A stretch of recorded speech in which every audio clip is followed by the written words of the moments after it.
If you're listening to this episode, I'm really glad you're here because we are going to break down how you can make sure that your recovery practices actually are working for you rather than working against you. So stay tuned.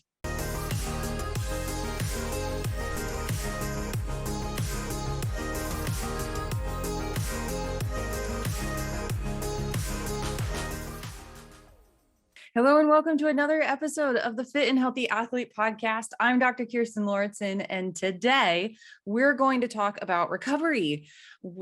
And before you kind of go, I know everything I need to know about recovery.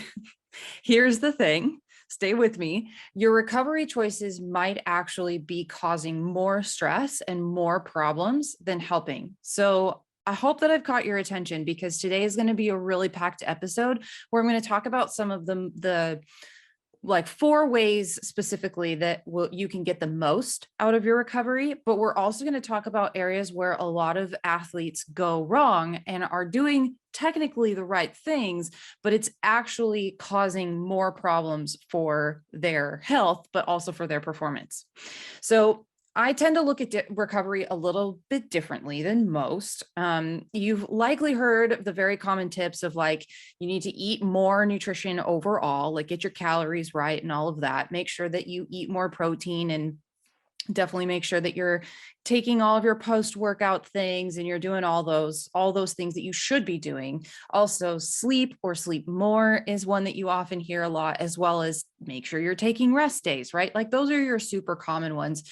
And those all are really, really important. So if you've heard that before, that's great. And if you're doing those things, that's awesome. If you're not, we're going to talk about those a little bit later, as far as like what you can be doing that can help to get the most out of your performance. But what I want you to also remember is that as it comes to certain recovery practices, there are some that are really, really good for you, but they might be actually leading to more stress on your system than actually helping. And so let's dive into what I mean by that. So there are a lot of different types of recovery plans. Like you might have heard of ice baths, you might have heard of, or like cold plunges is a really common one, or saunas. You also might have heard of like, well, and then you also know like massage, chiropractic, PT, like those types of things can be really helpful, as well as using like instrument assisted, where you like scrape the tissues for soft tissue work. All of those things are really, really common, and they are known to improve recovery, right? Like studies have shown that they do help to improve recovery. However, what they also might do, though, on the flip side, is those different types of recovery methods could potentially make things worse. And that's what we're going to cover today, because studies have literally shown both sides of where if an athlete is deficient in certain types of vitamins and minerals, or is maybe dealing with a lot of stress or oxidative stress or load, that athlete, if you put them in an ice bath or cold something, or if you put them in like hot saunas, there are many different ways where those types of modalities could potentially lead to more inflammation and more problems. So what I want you to do today is I want you to take out a piece of paper and I want you to draw an arch on that sheet of paper, or you can just, if you're listening to this in the car, you can just do it in your mind. At the top of that arch, at the top of the arch, I want you to write peak performance. This is the area where we want most of our athletes to live, is in this peak performance area. Then at the below the arch, so like on the y-axis, what you're going to draw is an arrow from the left to right that is labeled degree of stress. Okay. So far you should have an arch that's going from left to right on your paper with peak performance at the top, and then an arrow at the bottom of your arch going from left to right with labeling that as degree of stress. On the bottom left arch, what I want you to write is detrained. So that where that left arch starts that you've drawn, that right by that where that starts, I want you to write detrained. And then as you're moving up the left arch in the middle, I want you to write adaptive. And then when you go to the right side, where you're midway down at the right side of the arch, I want you to write mitochondria dysfunction, or you can just write stress. That's fine as well. And then at the far right bottom of the arch, what you'll write is chronic illness, injury, or disease. Okay, so as you look at this from now that you've written it all out and drawn it all out, what you should see is an arch on your paper that starts with detrained and then can lead to chronic illness or disease on the far side. And then there's peak performance in the middle, but on both sides, there's room for where we're either adapting or we're starting to see the signs of increased load and stress on the body. This is a piece of paper that you can keep with you and just post somewhere and use this as a reminder of why you're doing certain things and how you need to be doing certain things as it comes to recovery, but also as it comes to your training, because we don't necessarily want to not do enough that, you know, we become detrained, right? Like we always start at somewhere, and that's usually where, you know, we just haven't been training, or, you know, off season, we're in that scenario.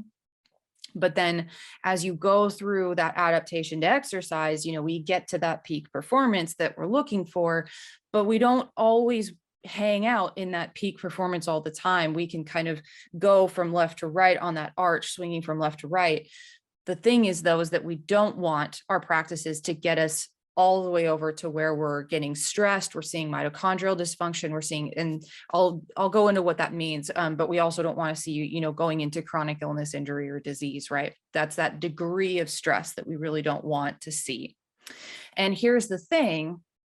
Some recovery methods increase stress, right? So you might be at peak performance, but as soon as you start incorporating certain types of recovery methods, if maybe life gets a little bit stressful, you're doing a lot of traveling for Ironmans or your sport, or because it's either your job or you're traveling a lot for your other job outside of sport, there's many different ways that stress can increase. But if you are, you know, potentially not eating enough to support your training, if you are not fueling enough to support your training, and also the demands of life outside of training, then you've got stress from that. And then now you're adding in an additional stressor as a way to try to boost your recovery.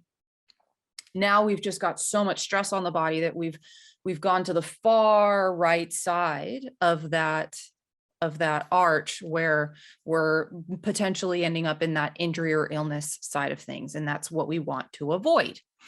So there's a couple of things around recovery. Now that you have that visual, there's a couple of things around recovery that I want to explain. So, and this is actually a personal story that you'll see all the time. I remember when I was doing CrossFit a lot, what I noticed was that, you know, I was like constantly flirting with like your Olympic lifts, and you're trying to get that next weight up, right? Like, so let's say that's like either a snatch or a clean and jerk. And like, I think I was stuck at like 165 in a front, like clean and jerk for quite a while. I could back squat 200, but I was only being able to really front squat 165. And so my clean was sort of stuck there as well. So I just like couldn't get past this like one spot. And we went on a trip, we went on a vacation, and we really didn't do much at all as far as like fitness wise. And when we came back, we just so happened to be testing our 1 rep maxes for our clean and jerks, and the weight went up. And then I had a new 1 rep max. This happens all the time. Like, actually, in another story, I just had another patient of mine who had COVID and had another surgery in January. And she's training for a big marathon coming up in a few months. And she was just saying how the break throughout January, she thought it was actually going to be a hard scenario to come back from. And in fact, it actually ended up being really good for her to take that significant break that she did, because now she's not only just back up and hitting her markers where she was before January, but she's also feeling a lot better. And she's going to keep going. So sometimes it can actually be really helpful to take like legit time off. And that can sometimes be a week vacation, and sometimes that can be longer than that. And that's honestly, like, that's where the idea of off season is supposed to come from. But a lot of people are also still fairly active in their off season, and they don't really take a ton of time off. And this also is something that endurance athletes tend to be really bad at as well, because endurance athletes have a tendency to think that they need to be doing stuff all the time, and they need to be doing more. And, it needs to be this either like super intense work, or they need to be constantly training. And it's understandable. It makes sense. Like, I do realize that, in order to get better, you need to train. I do understand that, but there are definitely a lot of methodologies around it as well. Like, there are many different people who look at training methods, and some will do a lot of that. A lot of the time you'll spend in that 80% range of your intensity, right? And of wherever your performance is. But there's also a lot of people who will do a lot in the 20% range. So that like zone 1, or like super, super chill workouts, but they're for like hours at a time. The point of all of this is that it doesn't really, we could argue for different training methods all day long, but the point is that a lot of where you get those benefits from any type of training method that you do is through recovery. It's the adaptation to exercise that happens in your recovery time that actually gets you the benefits that you're looking for.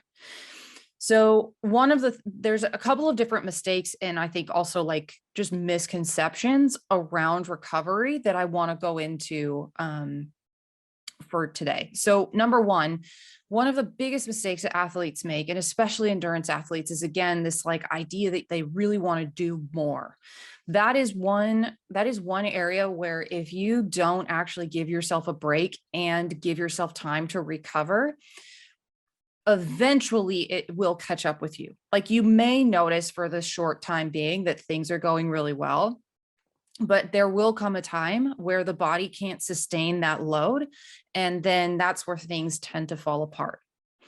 Another misconception that athletes, and that I see all the time, especially with endurance athletes, is that they think their adaptation to exercise comes from their training, when it relies heavily on their recovery.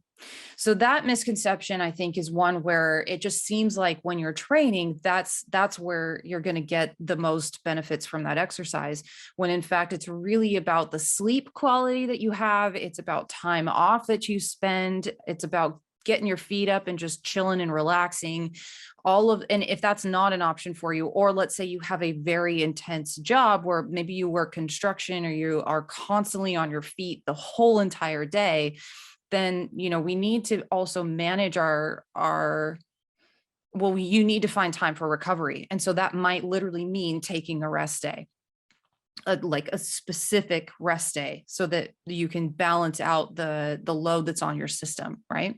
Another mistake that athletes can make around recovery as well is not prioritizing sleep.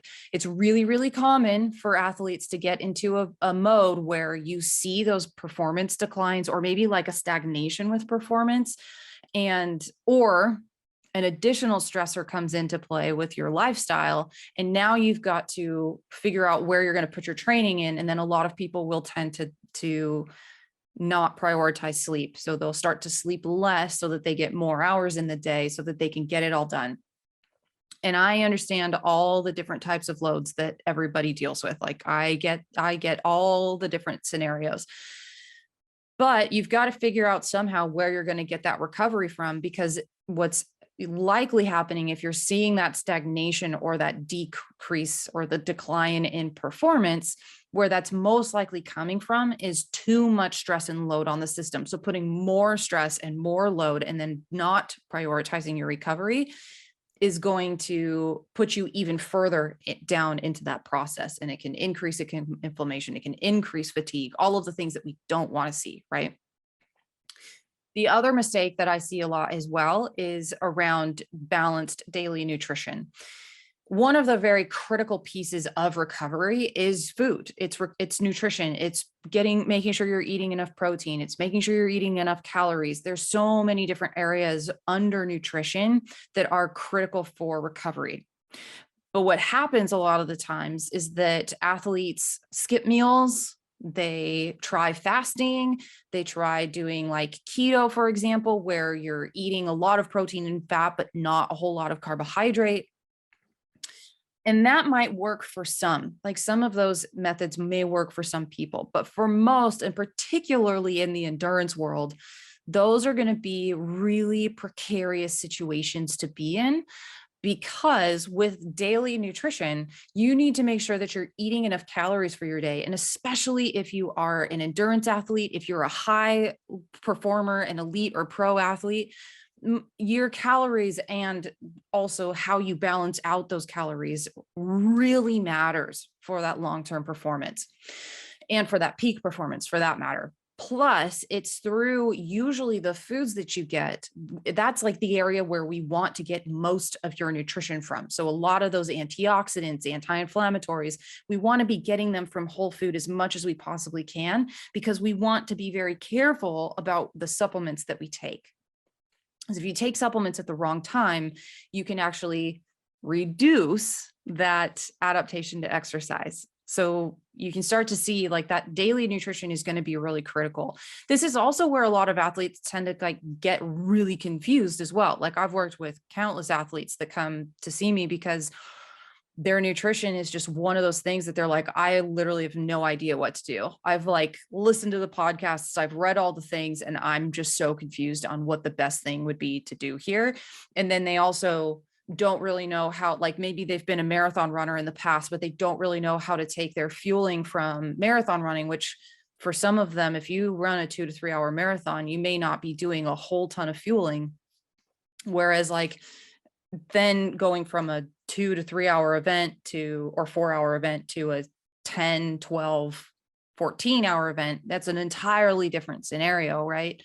So those are just some areas where you've got to make sure that those are dialed in order to get the most out of your training and make sure that you're not leaving some of that training on the table, right? If you're going to spend the time training, you might as well get the most out of it, right? So there's a couple of different things that, and a couple of different steps that you can make as it comes to recovery. And we're going to dive into at the, just right after this, we're going to talk a little bit more about that mitochondria bit and that stress and that load. But bear with me here, because these are 4 steps that you really want to make sure that you're doing to make sure that you get the most out of your recovery. So number 1, and you've likely heard this from many people, right? Many coaches, doctors, a lot of people are going to tell you to do these things. So number 1 is daily nutrition, just as I mentioned. Making sure that you're getting that really dialed in and eating enough to support your training is critical. What I mean by eating enough, I'm going to give you some numbers. So resting metabolic rate for most female athletes, people in general, is going to be around 1,500 calories. Your resting metabolic rate means like if you were in a coma, not doing a whole lot. So that's like anything beyond just like laying in bed is going to be your resting metabolic rate. That's like more or less to like keep your body alive. Then you add on all the things on top of that, all of your movement, all types of training and all of that. Now, things do change. If you have a particularly sedentary job, that does need to be factored in to your overall daily calories. If you have a more active job, then that needs to be factored in. But for the most part, I see a lot of female athletes eating somewhere between 1,500 to 1,800 calories a day. And for a lot, especially for my endurance athletes, or if you are a pro or elite athlete, you know, you might be looking at more towards 2,500 to 3,000 calories, right? So that's a huge jump between where you might be to where you will, if you can get to that point, you will notice the most benefit from eating enough food. Like you'll see huge jumps in your performance because you'll actually be getting enough food in order to not only fuel that sport and fuel that training, but you'll also be getting a lot of those nutrients in that your body desperately needs in order to do the things that you want it to do, right? Not just perform, but also to be able to recover so that you can do it all again tomorrow. For men, it's kind of a similar scenario, right? Like if it's 1,500 for female athletes, it can be anywhere between 1,800 to 2,000, and that's for average. You can have people on both sides of the scale where you may be somebody who has a super high metabolism, and so your resting metabolic rate is going to be even higher than that. Whereas for some people, if you have a slower metabolism than the average numbers I gave, then it might be a little bit lower than that. But the point of it all is that you need to know where you need to start. And then from there, you can make sure that you're eating enough based on how much activity you're getting done in your day. One of the best ways that you can do that is by getting a Dexa scan with an RMR breath test. And you can usually look those up in your area and find one that is close to you. Another thing that so the second step with all of this is you want to make sure that you're getting your post-workout nutrition right. That means getting enough protein and enough carbohydrate in within an hour after your workout to replenish and start getting that recovery kicking in as quickly as possible. I get a little more specific with this. I like to see athletes doing at least 30 grams of protein within 30 minutes of training. And that has a tendency to be a little bit more specific to female athletes, but you're still going to get the benefits from that if you are a male athlete, or whichever side you're with. The point of it is that making sure that you're getting enough protein is really, really critical, and for both sides, but particularly for female athletes. One of the things that you absolutely have to have is that protein coming in so that it gets your brain signaling to your muscles that you need to start recovering. So those are some things that are really, really important, as well as I'll also say this: for your performance and for your recovery, making sure that you're eating enough throughout the day is also really important, because one of the things that can happen is if you aren't eating enough, you may also start to notice that you make different choices with your foods as well. Like you may notice that instead of getting 3 or 4 really solid, really balanced meals, you skip a meal, or something happens and you're not getting enough food in at the beginning of the day. And then towards the end of the day, what ends up happening is a lot of binging on like carbohydrate type foods like chips and all sorts of different types of food, you name it. But it just sort of kind of gets out of control in a sense, because the body needs those calories. It needs that food. And that absolutely can affect the choices that you make around food as well. And I'm not saying that chips or any of those foods are bad. The point, though, is that we do need to make sure that you're getting a wide variety of rainbow colored foods, lots of different types of colorful fruits and veggies and really good quality protein. Those need to be the foundation, the basis of your nutrition. And then you can add anything in on top of that. Like there's not necessarily any restrictions per se, but you just want to make sure that your foundation of your daily nutrition is on point. But if you don't get that on point, that's where things can start to get out of control with cravings. And then you just end up down this rabbit hole where things are just, you're losing energy by the end of the day. You don't feel very good. You feel fatigued. Your workouts at the end of the day are just dragging on, stuff like that. The third point that is really critical for recovery is taking rest days. So rest days they could look like an active recovery day. For some of you, that's what you do. You do yoga, you do a gentle walk or something like that. Like for some of you, active recovery is what you do. For others, it might literally be just taking a day off of training, and at least one day a week is ideal. But, for some people that you might actually do more with 2 days off a week and just spreading those out. And part of it is just figuring out what works best for you and tracking those performance markers and seeing how you respond to different inputs and putting in 1 rest day or maybe 2 rest days and seeing how you do. The fourth tip that's really important as well is getting really good quality sleep. And you can go back to a previous episode where I talked about sleep, and I will link that in the show notes. sleep is also going to be really critical for your recovery, because one of the things that happens in some of the phases of sleep is it is literally designated for rest and recovery. So if you're not getting into some of those phases of sleep where you're getting that muscle and joint recovery as well as that bone healing and recovery, and it gives you some immune boosts and all of those types of things, if sleep isn't on point, then, and you're not going through those phases of sleep, and maybe you're waking up at the middle of the night when you should be in that sleep, that's going to affect your recovery as well. So making sure that your sleep is dialed in is going to be really critical for that recovery. I'm telling you to do all of those things. Like, those are all standard things that you'll most likely hear on a lot of different podcasts and all sorts of different stuff on the internet and books and all of those things. Like, you're going to hear that those things are really important. How I look at this differently, though, is that first off, like, if you ever were to work with me or take any of my programs or anything like that, like, we talk about all of those things and getting all of those things dialed in.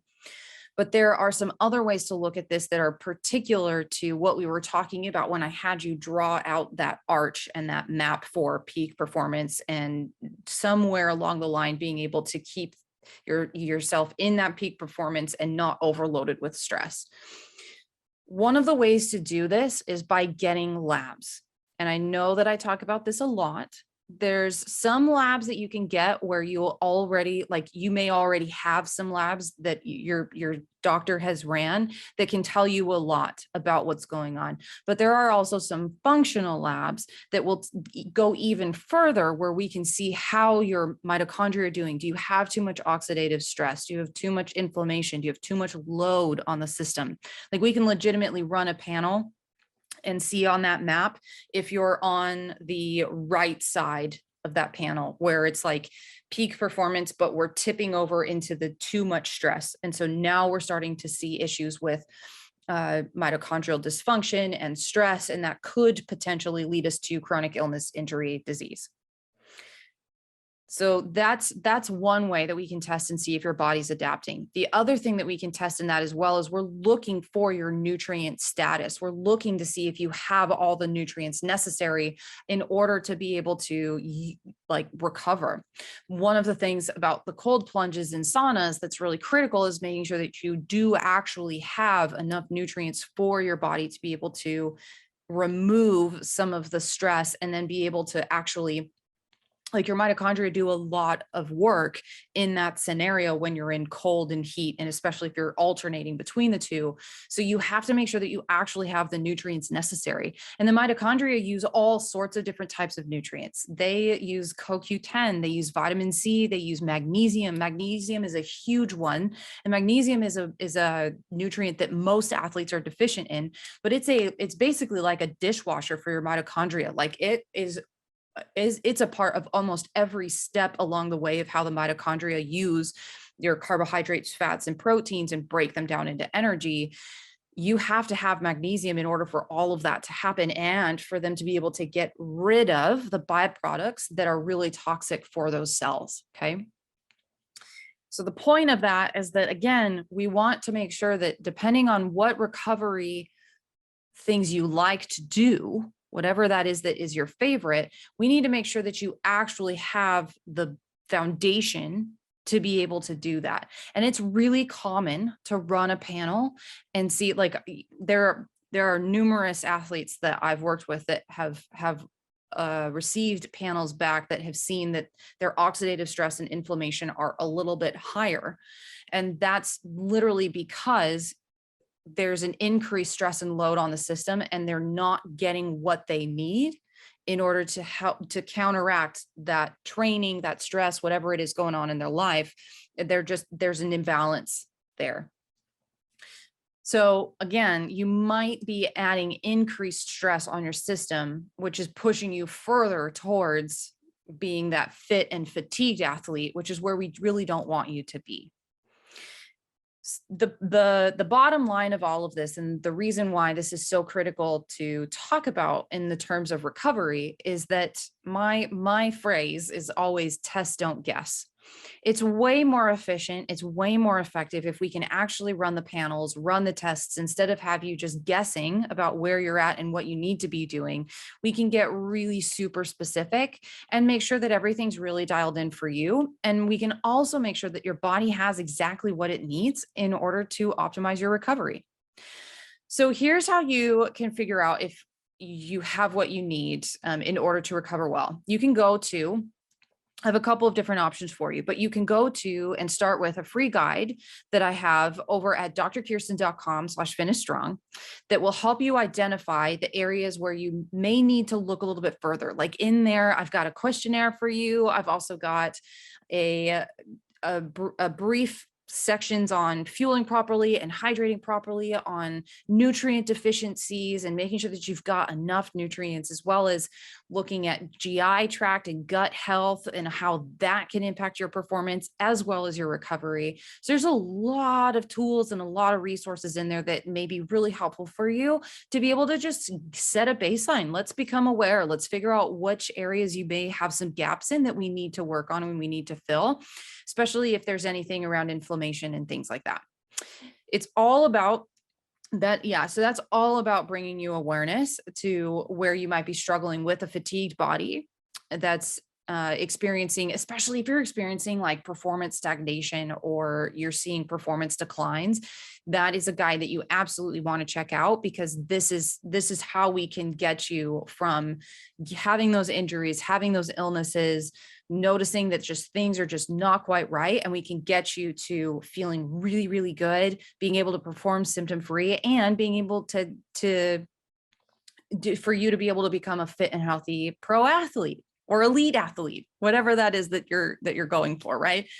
The other option that you have as well is you can head to nwfunctionalmedicine.com. So that's Northwest Functional Medicine, nwfunctionalmedicine.com. And you can book a free strategy call with me to get started with the right labs based on your specific goals, and to make sure that anything that you're doing is all really specific and dialed in for you, and that whatever you really like to do isn't necessarily causing problems for you. And we can make sure that you're able to do those things and have them actually do what they're supposed to do. So thank you for listening, and I will be back next week. Take care.